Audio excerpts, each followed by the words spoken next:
बुधवार की प्रदोष पड़ती है तो शिव रजत भवन में निवास करते हैं। बुधवार की प्रदोष कामना की पूर्ति करते हैं। सब जगह भटक ली है। शिव महापुराण के अंदर लिखा है, श्री शिवाय नमस्तुभ्यम बोलने वाले के मुख का दर्शन कर लो तो 1000 अश्वमेध यज्ञ का फल मिल जाता है। तो श्री शिवाय नमस्तुभ्यम बोलकर जब ये इतने जाते होंगे, इनके चरण की जब धूल उड़ती होगी तो हमारे परिवार का और हमारा कल्याण और गांव का कल्याण तो वैसे ही हो जाए। 4 बजे से 7 बजे तक शिव के भ्रमण का समय बताया है शाम को। तो 7 बजे से लेकर फिर रात्रि 9 बजे तक लक्ष्मी और दरिद्रता फिर भ्रमण पर जाती है। इनका एक समय निश्चित है महाराज। भ्रमण कर कर आ जाना। अब इस बीच में जब लक्ष्मी और दरिद्रता दोनों निकल कर जा रही हैं तो दोनों एक भाव रख कर जाती हैं कि आज हमको कहां प्रवेश करना।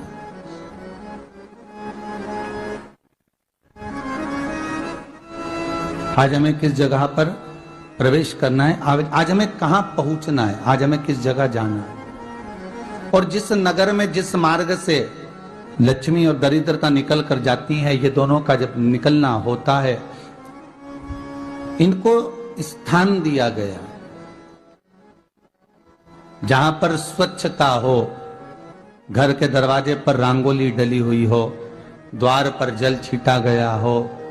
महाराज, उस द्वार पर लक्ष्मी प्रवेश करती है तो दरिद्रता भी जाने लगती है अंदर। जब दरिद्रता अंदर जाने लगती है तो लक्ष्मी उसको रोक देती है। पहले मैं देखकर आती हूं कि तेरे लिए स्थान है कि नहीं, तू यहां रुक।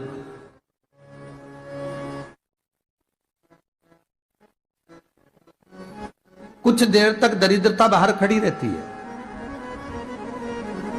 और लक्ष्मी जी की बड़ी बहन जब दरिद्रता बार बार अंदर जाने का प्रयास करती है तो लक्ष्मी जी कहती हैं, जीजी तू इतनी बड़ी होकर तुझे मालूम है तू तेरा सम्मान होना चाहिए, आदर होना चाहिए, और तू अंदर चली जाए और कोई तेरा सम्मान ना करे तो कितना बुरा लगेगा, इसलिए तू बाहर खड़ी रहे। मैं अभी आई। अंदर जाती है और जब लक्ष्मी जी भ्रमण कर लेती हैं, अंदर प्रवेश कर कर आती हैं और प्रवेश कर कर आती हैं तो दरिद्रता पूछती है चले अंदर। तो लक्ष्मी जी कहती हैं, तुझे मालूम नहीं है क्या जीजी कि जिस घर में मैं प्रवेश कर जाती हूं उस घर में फिर दरिद्रता नहीं जा सकती, क्योंकि ये तेरा वचन था, ये तेरा वचन था।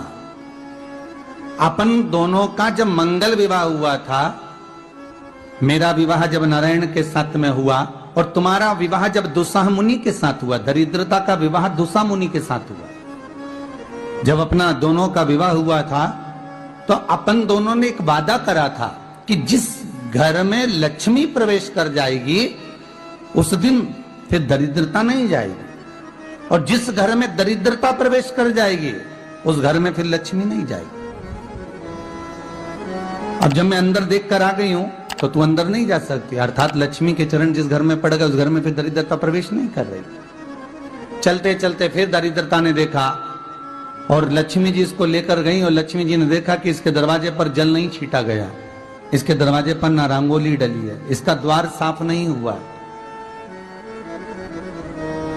इसके द्वार पर दीप नहीं है, इसके द्वार पर कलश नहीं है, इसके दरवाजे पर ढेर सारा कचरा पड़ा हुआ है, कोई स्वान कोई कुत्ता गंदगी भी कर कर चला गया है, कहीं बिल्ली ने गंदगी कर रखी है, कहीं जीवों ने कुछ गंदा गिरा रखा है। तो फिर लक्ष्मी जी कहती है, जीजी अब मैं होकर आ गई थी ना, अब तू जा, तू होकर आ। और दरिद्रता प्रवेश करती है तो अंदर जाकर क्या देखती है दरिद्रता कि इतनी सवेरे से मैं घूमने इनके दरवाजे पर आई और ये तो सब चादर तान के चकाचक गुर्राटा भर भर कर सो रहे हैं। तो दरिद्रता कह देती है, तुम्हारा भाग्य ही बेकार है, तुम्हें क्या करूं, तुम ऐसे ही सोते रहो। और दरिद्रता गुस्से में बाहर निकल कर आती है, लक्ष्मी से कहती है, लक्ष्मी तू इसके घर में जाना ही मत। तो दरिद्रता को कहती है, जीजी तेरी बात नहीं मानूंगी क्या मैं? लक्ष्मी जी बोली, मैं तेरी बात नहीं मानूंगी, बिल्कुल नहीं जाऊंगी इसके घर में, तू चिंता मत कर, चल आगे चल। फिर आगे बढ़े। ये लक्ष्मी और दरिद्रता का प्रवेश है। आपके घर का द्वार, आपके घर का दरवाजा। फिर निवेदन करूंगा एक बहुत सुंदर बात, हमें महाराष्ट्र से सीखना चाहिए, हमें साउथ से सीखना चाहिए, दक्षिण से।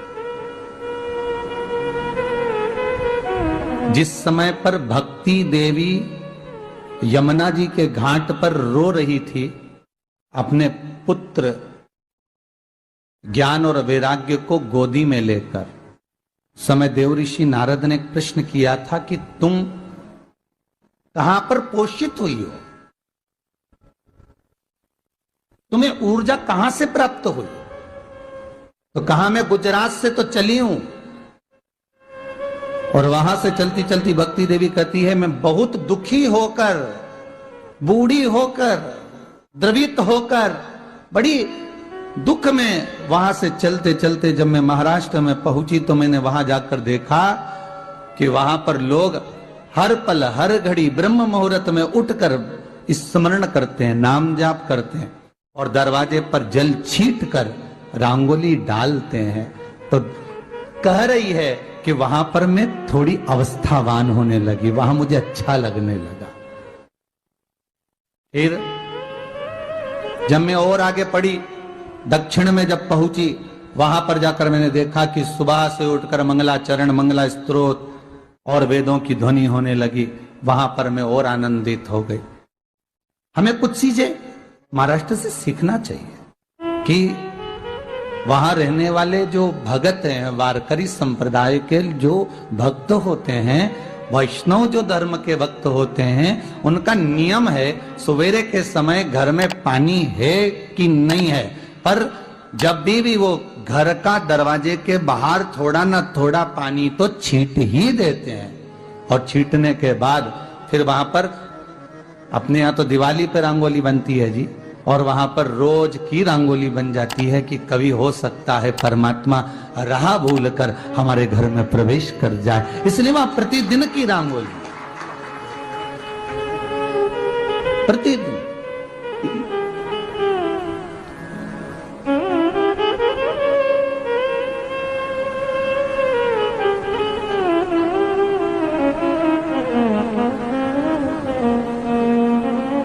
हमें सीखना चाहिए थोड़ा सा।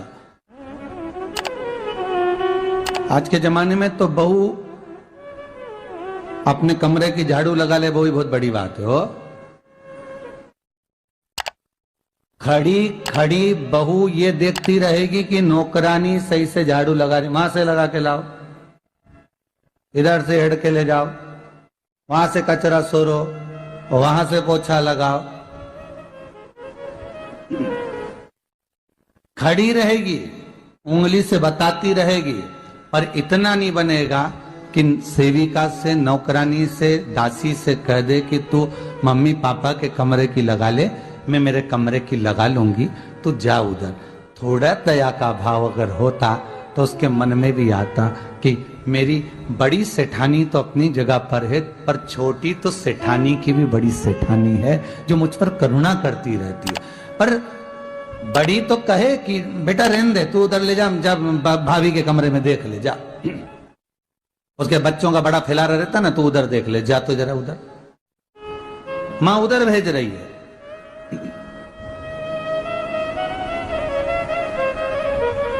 थोड़ा सेवा का भाव हमारे भीतर हो। और एक निवेदन तो हमेशा करा है और अब आज भी करता हूं, पूरे घर की सफाई करवाओ, पूरे घर में तुम पोछा झाड़ू जो चाहे करवाओ, मना नहीं है। पर एक निवेदन है, रसोई घर के अंदर बहू और बेटी ही जाकर भोजन बनाए तो अन्नपूर्णा सदा कृपा करती है महाराज। बहू और बेटी ही।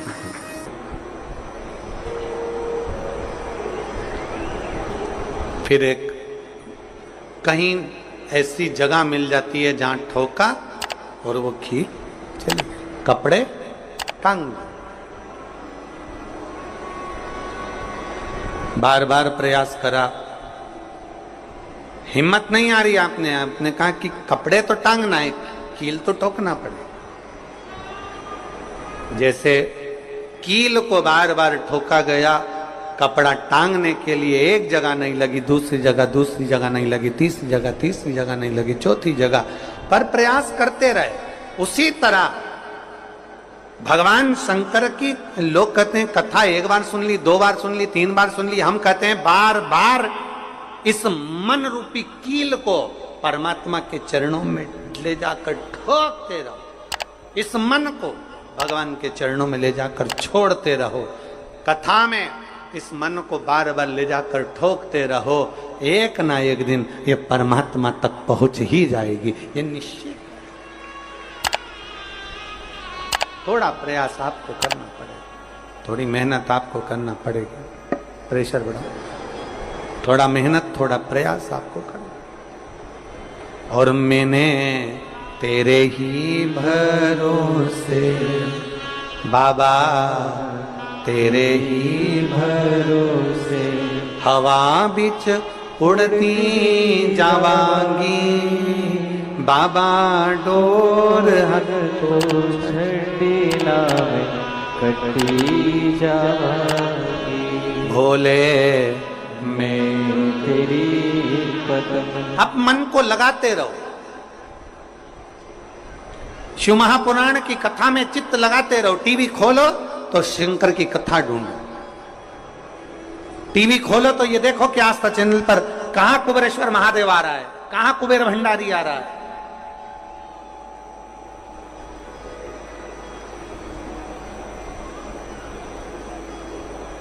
मन को इधर उधर ना मोड़ो। जैसे एक व्यक्ति ने अपनी गाड़ी से 25 लोगों को उड़ा दिया। अब एक व्यक्ति ने 25 लोगों को उड़ा दिया तो उसको ले जाके पुलिस वालों ने जज के सामने खड़ा करा। जज ने पूछा तुम्हारे ऊपर इल्जाम लगा है तुमने 25 लोगों को उड़ाया। जी हुजूर, सफाई में कुछ कहना चाहते हो, सफाई देना चाहते हो? उसने कहा हुजूर मैं गाड़ी चला रहा था, मेरा ब्रेक फेल हो गया था, तो एक तरफ 2 लोग जा रहे थे, एक तरफ पूरी बारात जा रही थी। अब आप बताओ हुजूर जज साहब, मुझे गाड़ी का हैंडल कहां घुमाना था? जज साहब ने कहा 25 लोगों से तो अच्छा था कि 2 लोगों पर गाड़ी चढ़ाता, 2 लोगों को उड़ा देता, पर 25 क्यों उड़ाए तूने? जज साहब आप बिल्कुल सत्य कह रहे हो, मैंने अपना हैंडल 2 लोगों की ओर ही घुमाया था, पर वो बारात में घुस गए थे। मैंने तो 2 के लिए ही हैंडल घुमाया था, पर वो बारात में घुस गए। हम भी ऐसे ही हैं, हमें शिव जी को 1 लोटा जल चढ़ाना है, हमें शंकर जी का भजन करना है, हमें भगवान को भजना है, हमें कथा सुनना है। हम जाते बड़े मन से कि हमें कथा सुनना है, कथा सुनना है, कथा सुनना है, कथा सुनना है, और मालूम पड़े कथा में जाकर बैठे, कोई इधर बात कर रहा था, कोई उधर बात कर रहा था, कोई पीछे आवाज लगा रहा था, कोई कुछ नहीं, तो तुरंत जितने बैठे रहेंगे ना तुम सबका ध्यान एकदम उसी जगह पर मन जाएगा कि कौन ने क्या बोला, कौन ने क्या करा। अरे भाई तुम आए कहां पर हो? भगवान शिव की कथा को सुनने के लिए। तुम आए कहां पर हो? शंकर को अपने दिल में बिठाने के लिए। तुम आए कहां पर हो? शिव तत्व को जानने के लिए। और अपने चित्त को हम भटका रहे हैं, अपने चित्त को इधर उधर लेकर जा रहे हैं, वो श्रेष्ठता नहीं।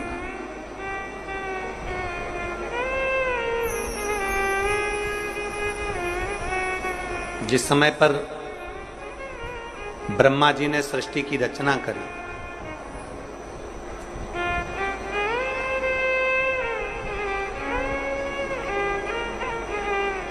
सर्वप्रथम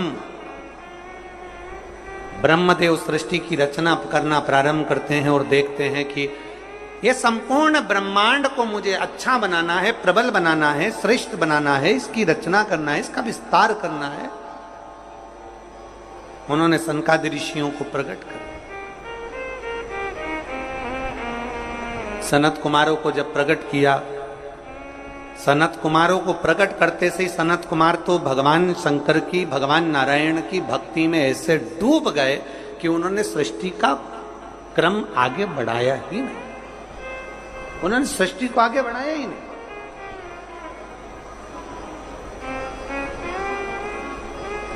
अब ब्रह्मा जी के मन में बड़ा दुख हुआ, ब्रह्मदेव के हृदय में बड़ा बड़ा दुख हुआ ब्रह्मा जी को। ब्रह्मा जी भगवान नारायण के पास में गए और नारायण के पास में जाकर उन्होंने हाथ जोड़कर निवेदन करा। ब्रह्मा जी बोले हैं, नारायण, मैंने सृष्टि का खंड आगे बढ़ाने के लिए सनकादि ऋषियों को प्रकट किया, मैंने सृष्टि को आगे बढ़ाने के लिए सनकादि ऋषियों को मार्गदर्शन किया, पर ये सनकादि ऋषि तो भगवान की भक्ति में डूब गए, आपके भजन में डूब गए, ये तो कोई सृष्टि को आगे बढ़ाते नहीं है। करूं तो करूं क्या, सृष्टि कैसे बढ़ाई जाए, अब ये मुझे आप बताओ।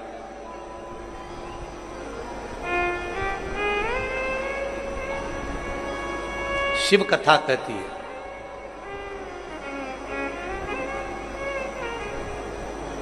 जब आपको लगने लगे कि मैंने बहुत प्रयास कर लिया और अब मेरा यह कार्य नहीं हो रहा, तब उस जगह पर शिव महापुराण की कथा कहती है कि एक बार शंकर पर विश्वास कर देखो, शंकर पर भरोसा कर देखो। एक पत्र है,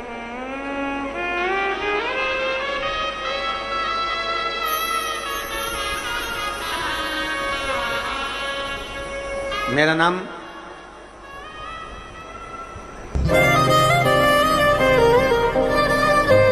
जात्री साहू है, ग्राम बोराई, जिला दुर्ग की निवासी। मेरी 7 साल की बेटी है जिसका नाम